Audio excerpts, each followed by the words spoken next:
Congress specifies that copyright protections subsist in original works of authorship fixed in a tangible medium of expression, now known or later developed, from which they can be perceived, reproduced, or otherwise communicated, either directly or with the aid of a machine or device.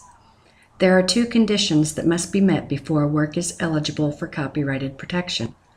First, copyright applies to works of authorship representing the tangible expression of ideas requiring originality and some degree of creativity. In a distance education course, this would apply to digital and video files, lecture notes, email messages, photo images, etc. Second, the work must be fixed in a tangible medium of expression.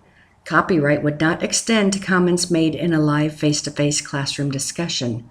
However, if the discussion were recorded and accessed at a later time, then copyrights are extended because the medium is then fixed. Let's separate myth from fact and how this applies to education. A work has to be published and registered with the United States Copyright Office to receive copyright protection. This is untrue, nor does the work have to have a copyright notice for it to receive copyright protection. Myth number 2, anything on the internet is public domain. Works on the internet are entitled to protection as long as they meet the law's criteria. Myth number 3, the doctrine of fair use means that copyrighted materials can be used in an educational setting without permission. This is perhaps the most easily believed myth of all, but still untrue. Education is only a purpose for which copyrighted material may be used. Fair use, Section 107 deemed the fair use of copyrighted work for purposes such as criticism, comment, news reporting, teaching, including multiple copies for classroom use, scholarship, or research is not an infringement. This does not give educators free rein to use copyrighted materials because they work in a nonprofit educational organization. There are 4 criteria that should be considered to determine fair use. 1. The purpose and character of the use, including whether such use is of a commercial nature or is for nonprofit educational purposes. 2. The nature of copyrighted work. 3. The amount and substantiality of the portion used in relation to the copyrighted work as a whole. And 4. The effect of the use upon the potential market for or value of the copyrighted work.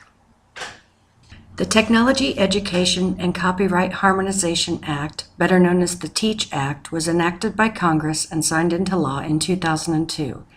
This act loosened restrictions for distance educators as long as 2 important criteria were met.